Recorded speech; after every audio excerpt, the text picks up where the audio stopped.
What's up, guys? Iceboy here. So in this video, I'm going to go over a few things for a starter build, namely a sorceress.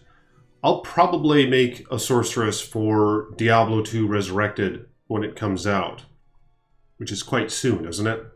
September, I think is what it is. September 23rd, some shit like that. I don't know. Let me know in the comments below. But as far as we know, most of this shit is going to remain the same outside of a shared stash and a slightly increased stash when it comes to its size, right? But I don't really know the exact dimensions and shit of that, or if there are going to be any other changes at all other than a graphic overhaul. And again, all the women, for whatever reason, are now husky as fuck. But other than that, I can't really think of any changes. So let's take a look here. I'm going to showcase a couple items that I think you should look out for when making a new character, and I'm certainly going to be looking out for as well.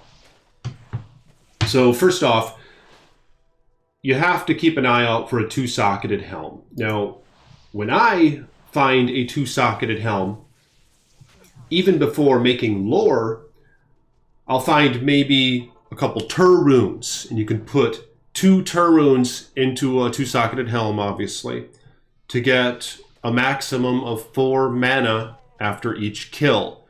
This mod benefits many characters. You can also find rings that get up to 1 mana per kill, be it a rare or a magic ring. So these are very desirable early on because you have a small mana pool early on and your regeneration doesn't have as much of an effect when it comes to base mana per second that you gain. So if you get mana on kill, you can just kill shit and attempt to keep your mana up. This just helps from things being too tedious. Otherwise, you'll have to chug a lot of potions. It's especially helpful. I mean, shit, it's helpful with any character. If you're a barbarian, if you're just running around using double swing, you want some mana per kill, dog. You want to be able to just keep that frenzy up and just get mana kill, because mana leech isn't as effective early on when you're doing such little physical damage. So you want that MPK. But that takes me over to lore now, which in itself also has mana per kill. This is just a very nifty helm to have for most characters. It's one of the first opportunities you get where you can get one-to-all skills on a helm. Now you can find Tarn helm, but that's going to be kind of rare to find that shit before you can find a two-socketed helm and both runes required to make lore. It has lightning res, which is very useful, damage reduction, which adds up a lot over time. I take damage reduced by 7 over like 40, 50 vitality early on because it's just so fucking useful. It really takes away from the damage per hit you're taking from enemies. And the 2 mana per kill. So a very helpful helm, and you can usually find an Ort and a Sol by Act 4 or at the least Act 5 normal mode. And I believe even the Hellforge can drop a Sol rune in normal mode. So be sure to do your Hellforge ASAP. The next item is a Spirit Sword. You got to keep your eyes open for a 4-socketed sword. Now this can come in a crystal sword, a broadsword, a long sword early on, or just some examples. And you want it in a one-handed sword.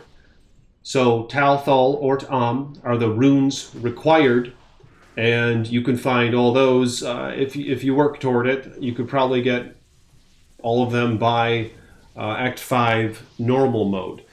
Now, the trick is finding a 4-socketed sword. I believe you'll have to verify this shit, but it has to do with the item level in itself. And the item level is dependent on where the item falls and in what difficulty.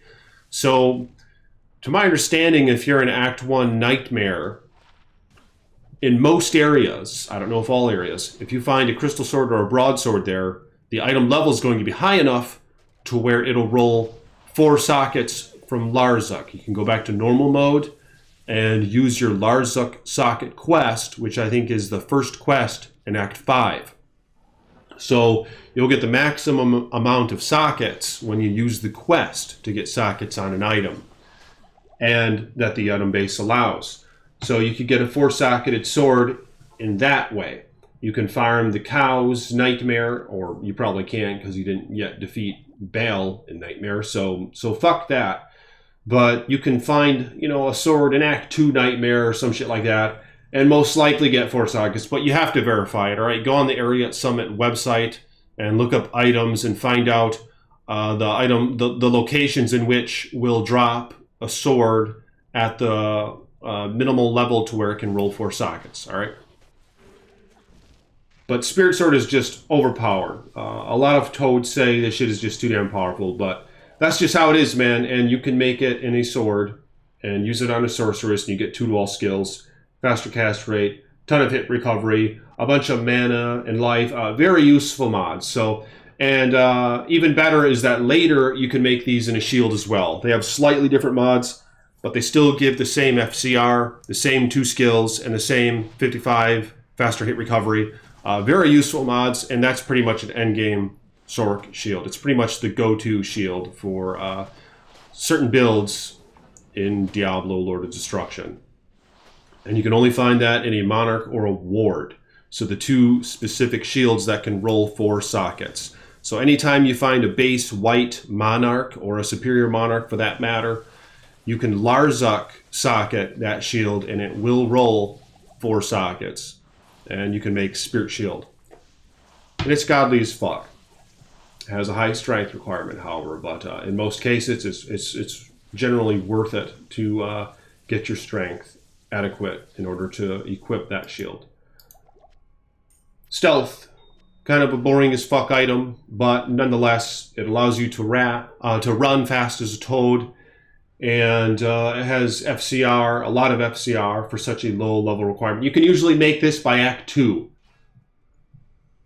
Don't be a dumbass and make it in a full plate mail. Make it in something basic like a breastplate. You can farm the merchants in Act 2 normal mode and potentially find a breastplate. You can also farm Charcy in Act 1 normal, the merchant, and find a 2-socketed studded leather. I think the studded leather looks nice on the women, and the armor level is okay. You can get it like 34, 35 defense, but it's a cheap rune word that you're gonna trash soon anyway, but it's very useful, all right, for what it is. And you can find a Tal and an F, usually in Act 2 even, normal mode. So make this shit, because running fast is gonna save you time. The sorceress, even though you can teleport, it costs mana. So I do prefer to run often as a sorceress early on especially, and then teleport only when needed over barriers and things like that, in the Arcane Sanctuary, for example, and other places. So this armor is just very useful. And you get hit recovery, you get some mana regen, you get some resist, you get some magic damage reduction. Yeah, stealth is a very nice armor. You got to keep an eye out for FCR rings if you're working toward a Magic Find Sorceress, for example, all right? Which are like, what, 90% of you fuckers are going to strive to be early on as a Magic Find Sorceress. So you want FCR, because that's going to save your ass in a lot of examples for teleport. And of course, for a lot of skills, it's going to help you cast faster, ones that don't have cooldowns. But it's just helpful overall. And you want to try to get the 105 faster cast rate breakpoint. Now, lightning has different breakpoints than fire and cold skills. And like I said, some skills even have a cooldown added. So that's something else to factor in. But 105 faster cast rate is very nice. That's something to go for. I think lightning is 117 FCR for the lightning and chain lightning casts. But find any ring with FCR. Right? You can even find it on magic rings. So ideally what you want is something with FCR, something with resist, something with life for a sorceress. And this example is one of them. This is a pretty mediocre, rare FCR ring, relatively valuable. So you most likely won't find something to this extent in terms of its quality very early on. But just keep an eye out for anything with FCR, man. Early on, you'll probably find yourself wearing twin plain magic 10 FCR rings, and that's their only mod that they have, but it's still worth wearing generally.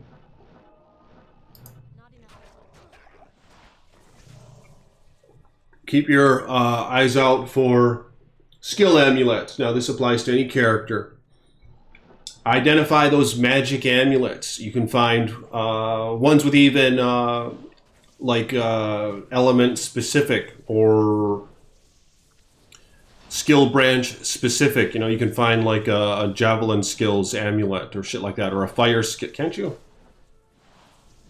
I don't think you can actually, but you can find a 1 to fire skills amulet, for example, for the sorceress in Act 2 when you're running like the tombs and shit. You can find a 1 to lightning skills or 1 to all cold skills amulet for the sorceress. Or you can find a 1 to all skills, which I think require level 27 up. So if you're in Act 5 normal mode, pick up all those amulets, man, because by the time you're doing battle runs, you can potentially find a 1 to certain character skills amulet. So keep an eye out for that shit. This one right here is a very nice one that you wouldn't find until probably Hell mode.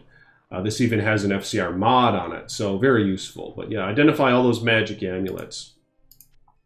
Here's another example of something that holds you over for an endgame. In some cases, these can be endgame because you can actually find a 3 to cold skills amulet, for example, or a 3 to poison and bone skills for the necromancer, a 3 to elemental skills for the droid, and so forth. 3 to lightning skills for the sword, 3 to fire skills for the sword. So keep an eye out for these because you might find yourself wearing this amulet of this type for a long time. Because the magic amulets are the only ones that can roll up to 3 of any skill type. Whereas if it's rare, crafted, or unique, the max you're going to get are 2 to all skills, all right? So these actually can be greater than those amulets in terms of your damage output, depending on what kind of build you are. So the magic amulets have some potential here, man. Now you're going to make some sacrifices, like you're going to sacrifice often many other mods in order to get a slight damage buff, but to some, these are worth it. Early on, you got to keep an eye out for boots that let you run fast. Sanders are one example. You get 40 run walk. And you can find these very early on. They're quite common. They require level 20. They even give you some strength and dex, so you can equip more gear sooner. All right? I like these boots. I wear them on my women often. My women right now is actually wearing them. So keep an eye out for the Sanders boots.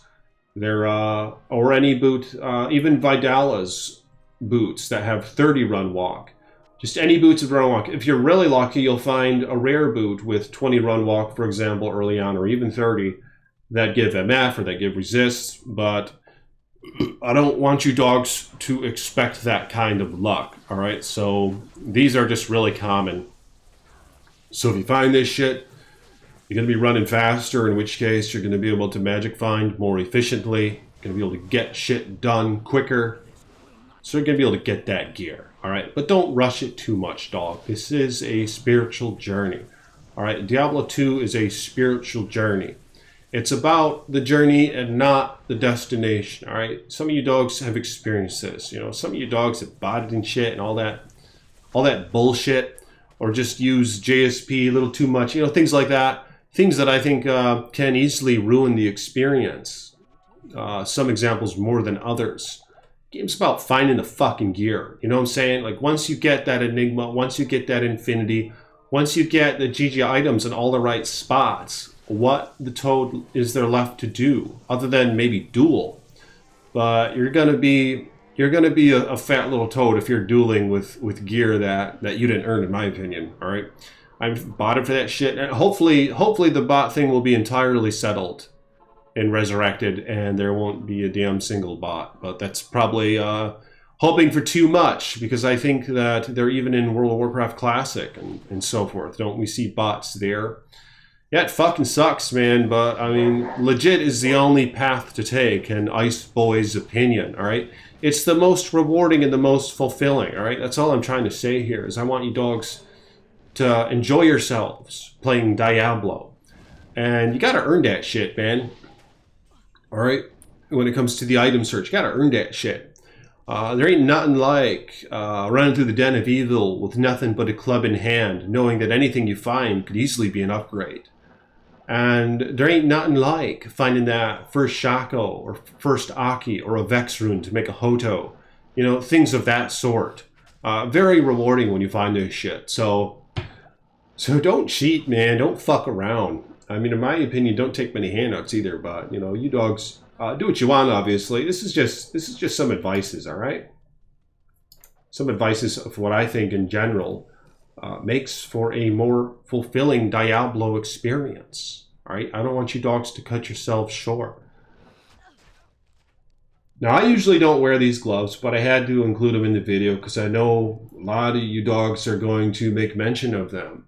Of Ice Boy, you got to have chance guards. Those are the best fucking gloves for the sword. But I don't like having pieces of gear that are entirely for magic find, and that's it. All right. Like chance guards. Like, who gives a fuck? You know, you can find rare gloves that have 24 MF and that have other nice mods that give you some resist and shit. You know what I mean? Or have freeze duration or things like that. So I just like, those are more unique. You know, chance guards are quite common. And, but yeah, many go to these gloves and they don't have any FCR. I always prefer, like Mage Fist over chance guards for endgame. Or even Frostburn, or Trang's gloves, just anything, man. I rarely ever have chance guards equipped on my women. But if you're trying to optimize MF, these often might be the way to go. And they can roll up to 40 MF. And plus you get a lot of gold finds. So keep an eye out for these. You can find them very early on. They only require level 15. I mean, I'm quite sure you can find them from normal and Dariel and beyond. All right, dog. The next item. Like I said, there's some rare boots that are valuable as fuck. These would be very valuable. This shit would be worth like a high rune. But as you can see, level 29 requirement. You got to identify all the rare boots, all right? Especially the ones that don't have super high strength requirement. Because with time, you might find a gem that's extremely valuable, and this is one example. Now, sometimes boots like this are even found from normal Diablo himself. For whatever reason, I've always had a lot of luck finding nice and decent rare boots from Diablo normal mode. I believe I found ones with run walk that were tri-res. All right, if you find run walk on the boots with tri-res, you're already in good territory with those boots in terms of them being useful and valuable. You can even find ones with run walk and faster hit recovery and tri-res, I believe. So, and of course, these can roll with magic find and other things. But this is one example of a very nice roll. So definitely identify all the rare boots. All right, the principle doesn't apply to everything. Like rare armor, body armors. You know, you might find some you can throw on your mercenary, but in general, you're going to want to wear stealth armor, you know, and then you want to move up to a Viper Magi or Duriel Shell or anything. So just keep an eye out for shit like that. Gold wrap. This is kind of another example of one that I don't always like to have equipped to my women, but it does give a straight 30 MF. And you can up this as well. Go on the Area Summit website and you can look up recipes to up shit. I can't remember what it is with a basic armor. It's like a Sol rune, a diamond, and a jewel, or something like that. All right, that's not the recipe, but it's something as cheap as that. All right, and then if you up it, you can have an extra belt space, so you can hold 4 stacks of potions. So yeah, it'll be very nice and useful. But more importantly, I think, is craft belts. All right, I think in order to craft a belt, you need a basic magic belt. You might need this type of Empire Fang. I can't recall. Look it up on the Area Summit website. You need an Ith rune, perfect amethyst, and any jewel, and a certain belt type. That's magic. All right, and you can craft up to 10 FCR in the belt. Now you might get lucky and also roll 24 faster hit recovery, or strength, or mana regen, which I think is based on this as well. But yeah, craft belts, all right? Especially if you're a caster, because you can get past certain breakpoints if you roll, say, you know, 7 to 10 FCR in your belt. Rhine is one of my favorite items to make early on. All right, I shouldn't have saved this for the end of the list nearly, but that's just how it went. This shield, I always look forward to making this. Some folks like the other one, Splendor or whatnot. It's a Lum rune, a bit more expensive, but I prefer this over Splendor, even though Splendor gives 1 to all skills. This thing's Toad. You block fast as fuck. You block a lot. You regen mana by 15. You have 25 all res. Perhaps most importantly, I don't know, you have cannot be frozen. Even though when you're the Whammon, you're the sorceress, it's not going to affect your casting in LOD Diablo. Like I said, I like to run playing as the Wayman, and cannot be frozen is useful anyway, all right? It's not a wasted stat no matter what. But on other builds especially, if you're a Javazon, get that cannot be frozen. And you have 25 MF. You know, this shield is godly as fuck for early gamers, all right? But that's basically my list of starter items, namely for maybe a caster or a sorceress. But a lot of these are interchangeable across the board for classes and builds. So keep an eye out for this shit. And let me know what you guys think about these choices and what would you add to this video in terms of items to make early on that are very beneficial or items to keep an eye out for. There's plenty. There's, of course, Peasant Helm, which is really nice. There's Tarn Helm, which I find even less of, but it's very nice. And there's a lot of other items, right? But these are just basic ones that are quite easy to attain, especially the rune words. And you can, of course, try to trade for the runes if you can't find them. So keep those runes handy. Like the damn video if you guys haven't yet. Thank you to my patrons for supporting me as you have. May the Creator bless you and keep you. Some of my patrons have been around for quite a while with very generous pledges. So thank you guys. May your finances be blessed. And may you have many wives. Peace be with you.